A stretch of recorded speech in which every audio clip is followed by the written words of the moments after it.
Hello students, so today we are going to study the next part of our chapter number 5, science chapter number 5, that is human body. Okay, so in last video we had learned about the skeletal system and the function of the skeletal system. So today we are going to study the parts of the skeletal system.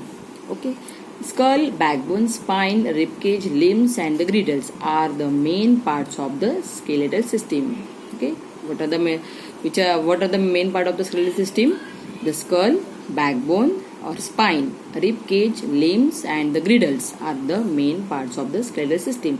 So let's see in details about these all part of the skeletal system. First is the skull. See, look at the diagram of the skull. The skull is made up of two types of bone. Skull is made up of two types of bone: cranial bone and the facial bone. Cranial bone and the facial bone. Cranial bones protect the brain. This cranial bone is protect the brain, and the facial bone protect the eyes and the nose. And the facial bone protect the eyes and nose.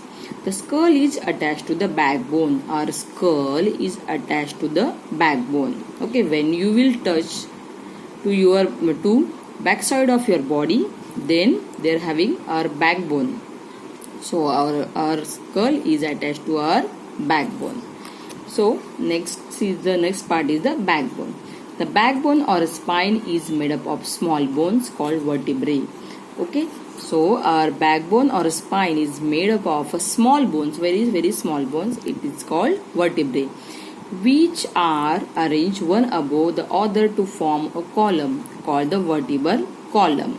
Okay, so student, our inside of our backbone they are having a small bones that are called vertebrae, and all the small bones together called column, or this column form, this is called vertebral column. Okay, when you will touch to the back side of your body, then you will get our backbone, and inside the backbone they are having a small bones. Okay, and the small bones are arranged one above the other, and they form one line column. Okay, one line or one column. So it is called vertebral column.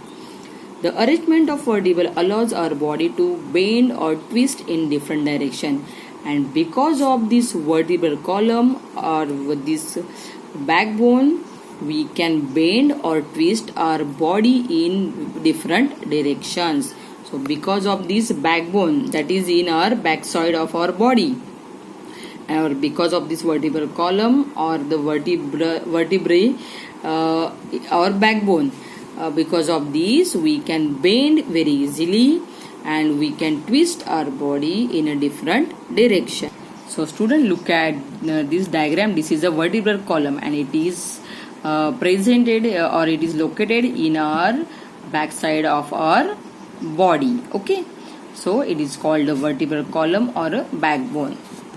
The spinal cord passes through the vertebral column, thus the backbone protects the spinal cord. And see student, the spinal cord, see, this spinal cord passes through the vertebral. See, these are called, see, in the vertebral column, bones are small bones are having their small bones, and they are arranged to the one another. Okay, and the spinal cord is passes through the vertebral column, thus the backbone protects the spinal cord. So this backbone protects this small spinal cord. Next is the rib cage. See, look at this diagram of the rib cage. The rib cage is the framework of bones in the chest. See, they are having many bones. Okay, so this rib cage is the framework of bones in the chest, and rib cage is located in our chest. It is made up of a curved bones called ribs, and these curved bones, it is called ribs, R-I-B-S, ribs. These are curved bones, having curved bones are called ribs. The ribs are attached to the vertebral column, and these ribs are attached to the, see, this is the vertebral column.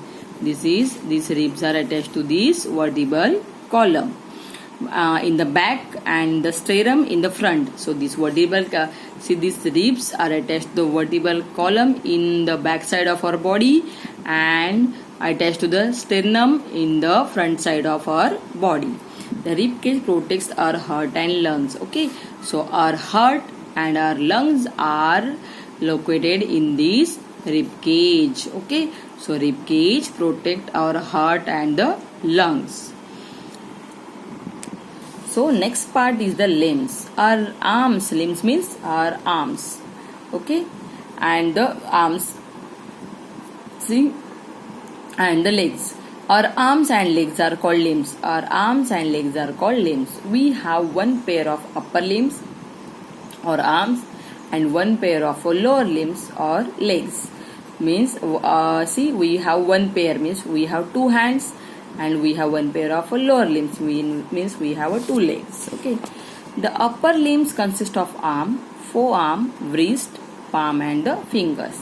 The upper arms consist of arm, forearm, wrist, palm and the fingers. So upper limbs means what? What is that? Hand. Our hand is consist of arm, forearm, see, arm, forearm, then palm, then this finger and the wrist.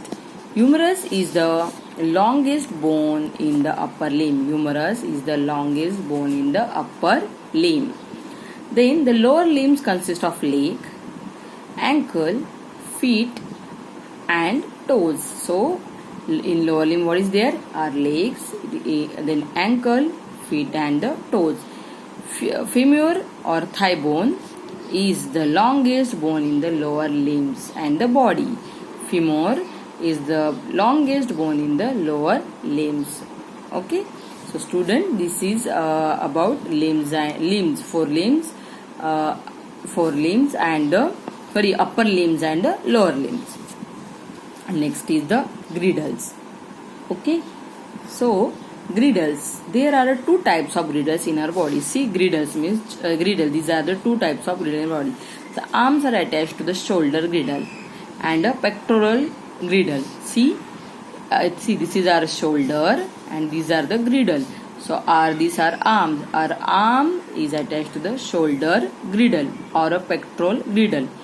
The shoulder girdle allows circular or rotatory movement of arm, and because of this girdle we can easily move our hand in circular position. Okay, हम इस girdle की वजह से ही हम हमारा जो hand है वो इजीली घुमा सकते हैं in a circular movement. Okay, the legs are attached to the hip girdle or a pelvic girdle. The hip girdle allows the swinging movement of our legs, and the legs are attached to the hip girdle or a pelvic girdle. The hip girdle allows the swinging movement of our legs. मतलब hip girdles और pelvic girdle से हम हमारा legs easily move कर सकते हैं, ऐसे move कर सकते हैं, हिला सकते हैं. ओके, easily हिला सकते हैं. When you will touch to your part of your legs, then you will find there some bones or some joints. Okay, also they are called hip girdle and the pelvic girdle. So because of this hip girdle and pelvic girdle we can easily move our legs. Okay, so student, this is about the part of the skeletal system. Says then next part is the joint that we will see in our next video. So draw the diagram of skull, vertebral column, rib cage and the shoulder girdle and complete your homework. Thank you, students.